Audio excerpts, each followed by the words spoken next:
माँ न बन पाने की पीड़ा। माँ भैया की दूसरी शादी करवा दो। देखो ना 5 साल हो गए अभी तक कोई संतान नहीं है। तुम भी कब तक बुढ़ापे में इंतज़ार करोगी दादी बनने का। पता नहीं किस कलमुही को बहू बना लाई। मैंने तो कितनी बार मना किया था। आरती घर की बहू इकलौती अपनी ननद रीता की बातें सुन रही थी। इतनी बड़ी कंपनी में इतने ऊंचे पद को त्याग कर, अपने सारे सपनों को छोड़कर वो बस राहुल के प्यार के खातिर सोचा कि बहुत हो गया जॉब, अब शादी के बाद मुझे राहुल के घर को ही संभालना है। कोई कमी न रह जाए मुझे अपनी जिम्मेदारी निभाने में। रुपए पैसों की कोई कमी थी नहीं, किस्मत के साथ भी बहुत अच्छा मिला था। बस ननद बार बार आकर उसके अमृत में जहर घोल जाती थी। राहुल ने भी कभी कोई गिला शिकवा नहीं किया, पर कमी तो थी ही, वो इस बात को नाकार नहीं सकते थे।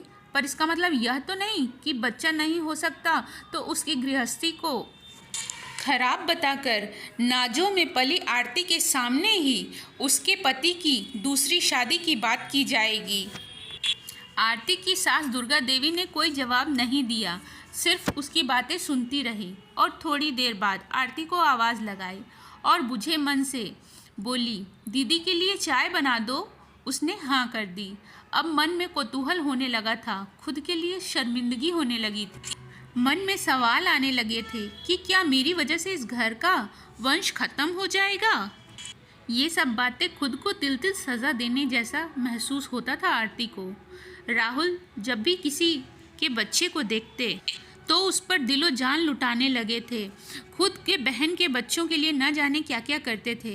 कभी न कभी तो मुंह से निकल ही जाता, काश मेरी भी ऐसी संतान होती। ये सुनकर आरती के दिल के टुकड़े टुकड़े हो जाते। कुछ दिन बाद आरती और राहुल की मैरिज एनिवर्सरी थी, पर उस बार उसने मनाने से मना कर दिया था। उसका मन ही नहीं कर रहा था, पर राहुल नहीं माना। रात को केक ले ही आया। मुझे आज आपसे कुछ चाहिए, आरती ने कहा। अचानक से शादी की पहली सालगिरह पर कुछ मांगा था आरती ने, तो राहुल ने प्यार से पूछा, क्या चाहिए तुम्हें? आप दूसरी शादी कर लो। ये सुनकर राहुल के हाथों में जो केक का टुकड़ा था वो नीचे गिर गया। वह सन्न रह गया और बोला, तुम पागल हो गई हो क्या? कोई ऐसा गिफ्ट मांगता है? मैं जानती हूँ आप मुझसे बहुत प्यार करते हो, मुझे कोई संदेह नहीं इस बात में। पूरी उम्र तुम बिन पिता का सुख लिए निकाल दो, यह मेरे लिए बड़ी सज़ा के जैसा होगा। मैं यह आत्मग्लानि लेकर जी नहीं पाऊंगी। मैं वादा करती हूँ मैं तुम्हें छोड़कर कहीं नहीं जाऊंगी। बस दुनिया की नज़रों में हमारा तलाक होगा, हमारी नज़रों में नहीं। तुम शादी कर लो और एक नन्हा सा मेहमान हमारी ज़िंदगी में आ जाएगा जो हमारी ज़िंदगी को खुशियों से भर देगा। मैं भी माँ का सुख भोग पाऊंगी। बहुत देर के बाद राहुल ने हाँ की। थोड़े दिनों में राहुल की शादी नीता से हो गई। शुरू में तो सब कुछ बिल्कुल ठीक ठाक था, वो खुश थी। उसके सामने सारी कंडीशन पहले ही बता दी गई थी, तो उसे कोई परेशानी थी नहीं। और भगवान की दया से वह 1 साल के अंदर माँ भी बन गई थी। एक प्यारे से बेटे को जन्म दिया था, तो सबके चेहरे पर खुशी की लहर दौड़ गई थी। पूरा दिन गर्व की आवाज़ से घर महकता रहता था। लेकिन अब राहुल धीरे धीरे आरती को नज़रअंदाज करने लगा था। परंतु आरती का ध्यान इस तरफ नहीं गया, क्योंकि वह सारा दिन गर्व की पॉटी और उसे नहलाना धुलाना से लेकर उसके सारे काम करने लगी और उसे पालन पोषण करने लगी। कुछ सालों बाद जब गर्व थोड़ा बड़ा हो गया, तो एक दिन उसने अपनी माँ नीता को कुछ कह दिया, जिसका सारा इल्ज़ाम नीता ने आरती पर लगा दिया। नीता कह रही थी, क्या पट्टी पढ़ा रखी है मेरे बेटे को दीदी, बस अब बहुत हो गया आपका दाना पानी इस घर में, अब आप अपने मायके का रुख करो। यह बात जितनी कड़वी थी उतनी ही आसानी से नीता के मुंह से निकल गई, पर राहुल और उसकी माँ ने एक भी शब्द आरती के पक्ष में नहीं बोला। इस बात का आरती को बहुत बुरा लगा। आरती ने कभी नहीं सोचा था कि ऐसा भी एक दिन आएगा कि सब कुछ लुटा देने के बाद खुद उसके पास कुछ भी नहीं बचेगा, बहते आंसुओं के सिवा। वह अपने कमरे में चली गई और थोड़ी देर में एक बड़ा सूटकेस लेकर निकली और किसी के मुंह से एक शब्द नहीं निकला जिसका यह साफ मतलब था कि जिन लोगों के लिए उसने अपना अस्तित्व तक खत्म कर दिया था आज वो उनके साथ खड़े भी नहीं थे। जिंदगी का रुख बदल सा गया था। वह अपनी माँ के घर चली गई।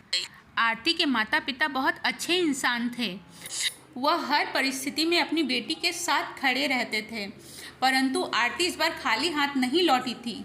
वो टूटकर बिखरने वाली नहीं थी। इस बार उसके विश्वास को ठेस पहुंची थी। शादी के पहले जिस मल्टीनेशनल कंपनी से काम छोड़ा था उसने वहीं से शुरू करने की योजना बनाई आरती ने। आरती की माँ चित्रा जी चाय बना रही थी।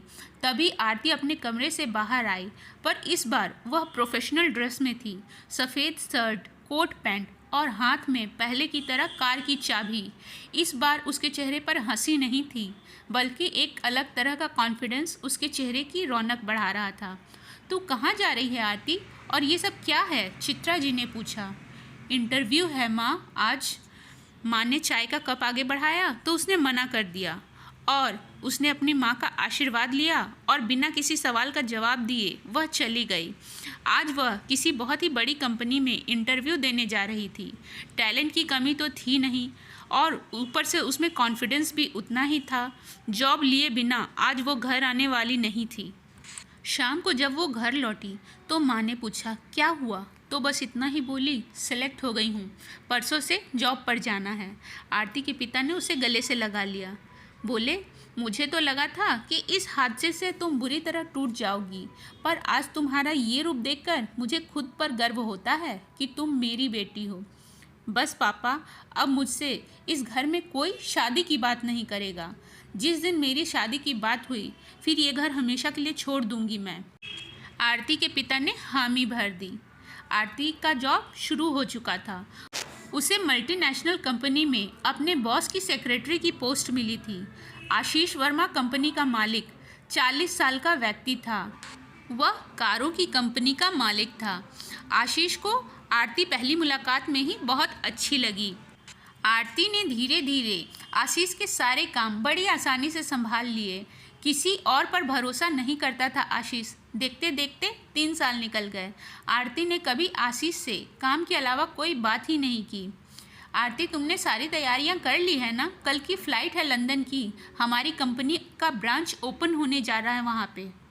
आप चिंता मत कीजिए, सब काम हो चुका है, आरती ने कहा। दोनों अगले दिन निकल गए। आरती के रहते आशीष को किसी बात का डर भी नहीं था। मीटिंग अच्छे से हो गई। लंच के लिए दोनों बाहर गए तो मैं आता हूँ थोड़ी देर में फ्री होकर, ऐसा कहकर आशीष वहाँ से चले गए और थोड़ी देर में एक बॉक्स लेकर लौटे और वो बॉक्स आरती के सामने खोलते हुए कहा, मैं तुमसे शादी करना चाहता हूँ। उस बॉक्स में हीरे की एक अंगूठी थी। आरती ने चौंकते हुए कहा, ये आप क्या कह रहे हैं? मैं किसी से शादी नहीं कर सकती। इस पर आशीष ने कहा, मैं नहीं जानना चाहता तुम्हारी पिछली ज़िंदगी के बारे में, बल्कि तुम्हारी आगे की ज़िंदगी तुम्हारे साथ बिताना चाहता हूँ। तब आरती बोली, सॉरी सर, मैं आपसे कुछ छुपाना नहीं चाहती, पर सच तो ये है कि मैं कभी माँ नहीं बन सकती। मेरे साथ ज़िंदगी बर्बाद करने से अच्छा है आप किसी और अच्छी लड़की को देखकर शादी कर लें, जो आपको पिता बनने का सुख प्रदान कर सके। आरती की ये बातें सुनकर आशीष को समझते देर नहीं लगी कि आरती की ज़िंदगी का सच क्या होगा। आशीष ने आरती को कुछ भी ज़बरदस्ती करने को नहीं कहा, बस इतना कहा कि ज़िंदगी जीना तुम्हारे साथ चाहता हूँ, इसके अलावा ज़िंदगी में कोई चाह नहीं है, कोई शर्त नहीं, बाकी तुम्हारी हाँ का इंतज़ार रहेगा। ये कहकर वो वहाँ से चला गया। कई महीने बीत गए पर आशीष ने इस बात को दोबारा कभी नहीं छेड़ा। थोड़े दिनों बाद आरती को नई ब्रांच की ओपनिंग पर इंटरव्यू लेने के लिए जाना था। किस्मत का संयोग कहो या बदकिस्मती, आज फिर से अपने अतीत से सामना हुआ। इंटरव्यू में राहुल भी था। जैसे ही कैबिन में पहुंचकर बोला, मे आई कम इन? आरती सामने खड़ी थी। एक बार उसने उसे देखा तो वह अतीत के पन्नों में सिमट गई, पर अब ऐसी स्थिति थी नहीं। आज की आरती बदल चुकी थी। राहुल ने बोला, तुम यहाँ, क्या बात है? अपने सीनियर से बात करने की तमीज़ नहीं है जो आपका इंटरव्यू किस बेस पर देने आए हो मिस्टर राहुल। राहुल को स्थिति समझ में आ गई। सॉरी बोलकर सामने सीट पर बैठ गया। आरती ने इंटरव्यू लिया और उसे नई ब्रांच के लिए सिलेक्ट कर लिया, पर आरती का साथ न देकर उसने जो बड़ी गलती की थी वह उसे मन ही मन कचोटता रहा। धीरे धीरे अब आरती के मन में आशीष के लिए बहुत कुछ होने लगा था। एक दिन जब वह ऑफिस से घर पहुंची तो आशीष की माँ को अपने घर पर देखकर चौंक उठी। आरती की माँ ने कहा, बेटा ये तुम्हारे बॉस की माँ हैं और तुम्हारा हाथ मांगने आई हैं आशीष के लिए। इस पर आरती ने कहा, आंटी जी मुझे माफ़ कर दीजिए, मुझसे ये नहीं हो पाएगा। मैं सच किसी से नहीं छुपाना चाहती और सच ये है कि कोई माँ अपने बेटे के लिए कभी नहीं चाहती ऐसी लड़की से उसकी शादी कराए जो उसे पिता बनने का सुख न दे सके। आप अपने बेटे की गृहस्थी को मेरे चक्कर में बर्बाद न करें। इस पर आशीष की माँ बोली, बेटा आपका ये सोचना ही मेरे लिए बहुत मायने रखता है। काफ़ी सालों के बाद मेरे बेटे को कोई लड़की पसंद आई है और आज उसने मुझे तुमसे बात करने के लिए भेजा है।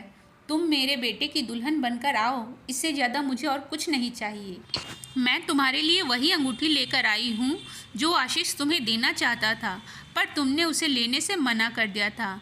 परंतु मैं चाहती हूँ कि आज तुम इसे स्वीकार करो। ये कहते हुए आशीष की माँ ने अपने पर्स से वो हीरे की अंगूठी वाला डब्बा निकालकर आरती के हाथों में थमा दिया। आरती ने उनके पैर छुए तो आशीष की माँ ने उन्हें गले से लगा लिया। अगले दिन आरती रोज़ की तरह ऑफिस पहुंची और आशीष के केबिन में जाकर उसी तरह पेश आई जैसे रोज आती थी। आशीष को कुछ पता नहीं था कि क्या हुआ था। तभी आरती ने अपने बैग से अंगूठी निकाली और आशीष के आगे रख दी। आशीष का दिल धक धक कर रहा था।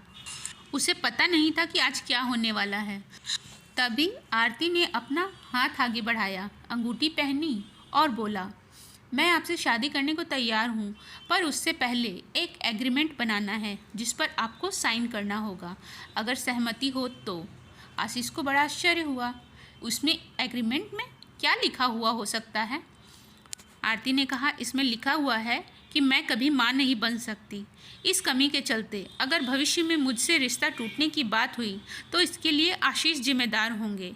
और भी बहुत सारी बातें लिखी हुई थी जिसे पढ़ते वक्त आशीष की आंखें भर आई और वो बोला, तुम मुझ पर विश्वास नहीं करती? तो आरती बोली, माफ़ कीजिए, अब तो मुझे खुद पर ही विश्वास नहीं है। मैं प्रैक्टिकल हूँ और ज़िंदगी को वादों के हिसाब से नहीं जीती अब मैं। आशीष ने बिना कुछ कहे हस्ताक्षर कर दिए। कुछ दिनों में दोनों की शादी हो गई। यहाँ भी आरती कभी अपनी जिम्मेदारी से पीछे नहीं हटी, पर इस बार वह सिर्फ घर पर नहीं बल्कि अपने प्रोफेशनल लाइफ से भी जुड़ी रही। यही उसका वजूद था। कुछ साल बीते हंसी खुशी के साथ। एक दिन ऑफिस में काम करते करते वह बेहोश हो गई। अकेली थी। थोड़ी देर पहले ही उसने दरवाजे पर डिस्टर्ब नहीं करने का कार्ड लगाया था। आज आशीष भी अपने काम में व्यस्त था। बहुत देर तक उसके कैबिन की ओर रुख नहीं किया उसने। लेकिन जब रात हुई तो आशीष ने दरवाज़ा खटखटाया पर कोई आवाज़ नहीं आई। तब गेट को धक्का लगाकर देखा तो आरती नीचे फर्श पर बेसुध पड़ी थी। आशीष ने तुरंत अस्पताल पहुंचाया।